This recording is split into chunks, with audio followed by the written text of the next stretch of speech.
Dumayo kami sa may Abuan River, kaya tara, samahan nyo kami. Ako si Angeline, nag-aaral, nagpa-vlog at nagne-negosyo. So hi guys, ayan, papunta na kami sa may Abuan River. Hi guys, ngayon, paalis kami. Pero nagpapalit kami sa Isabela. So, mag-swimming daw kami sa may Aguan. Yung sikat na swimming dito sa Isabela guys. Yung Aguan. So, tara, samahan kami. So guys, ayan, samahan nyo nga kami ngayon. Papunta kami sa may Abuan River. So ito yung sikat na river dito guys sa may Ilagan, sa may Isabela. So ayan guys, papunta na kami. So nadaanan namin yung police station nila. Tapos meron din kami nadaanan na malawak na ilog. Pero walang mga cottage dyan guys, ilog lang.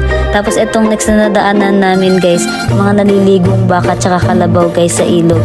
So ayan yung isang kalabaw guys, so nakalubog siya. Ibig sabihin malalim yung ilog. So ulo na lang niya yung nakikita.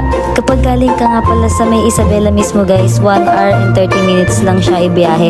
Pero kapag galing ka sa Maynila, aabutin ka ng 10 hours guys, ganon. Depende pa sa traffic. So ayan, namili muna kami ng mga pagkain bago dumiretso sa may Abuan River. So habang namimili kami guys, isi-share ko lang tong sinabi ni Father Raura na nalulugod ang Diyos sa mga taong gustong gusto, pwedeng pwede at kayang kaya na gumante pero laging nagtitimpe. Minsan sa buhay natin guys, may mga bagay talaga na ayaw nating mangyari. Pero dahil sa natitiwala tayo sa plano ni God para sa atin, pinahayaan lang natin tong mangyari. Dahil kung naniniwala tayo sa mga plano niya para sa atin, meron at mas may marami pa rin magandang mangyayari sa buhay natin. Anyways guys, ayan, binili na namin lahat ng kailangan namin para isahang bilihan na lang at di na kami gagastos doon. May nadaanan din kaming river guys, may mga cottage na pero hindi ko alam kung anong river yun. Gusto ko nga lang pala magpasalamat sa inyo guys sa mga walang sawang sumusuporta at naniniwala sa pagbablog ko. Hindi ko man kayo maisa-isa pero maraming salamat sa inyo. Lalo na sa mga taga Isabela, sobrang supportive at mababait na mga tao. Yung Abuan River nga pala guys, nasa ilalim siya ng bridge. So ayan. So, hi guys! Welcome to Aguan River. So, ito, dito to sa may Isabela, City of Ilagan. So, ayun guys, nandito tayo ngayon. So, panoorin nyo tong video, full video na to. May kita nyo lahat ng pwede nyo maabutan dito, pwede nyo gawin dito sa may Aguan River. So, located to sa Isabela guys, tapos Ilagan City. So, ayan, napakaganda ng view dito guys. So, panoorin nyo yung buong video. So, ayun guys, ito yung mga amenities nila. Ayan, yung cottage, tapos tent, boating, tapos kayaking. Ayan yung mga available guys. Pero sila yung crystal clear kayaking guys, yung parang sa Boracay. Tapos yan, ATV yung itadrive mo guys. Itadrive nyo guys. So, ayun yung mga price nila. Yung regulation nila guys. So, ayan, sundin natin yan kasi para maganda yung pagligo natin. 30 pesos entrance, 300 ito nga pala yung parking lot nila guys, napakalawak, grabe, sobrang laki. Kahit ilang tao guys, kaya dyan.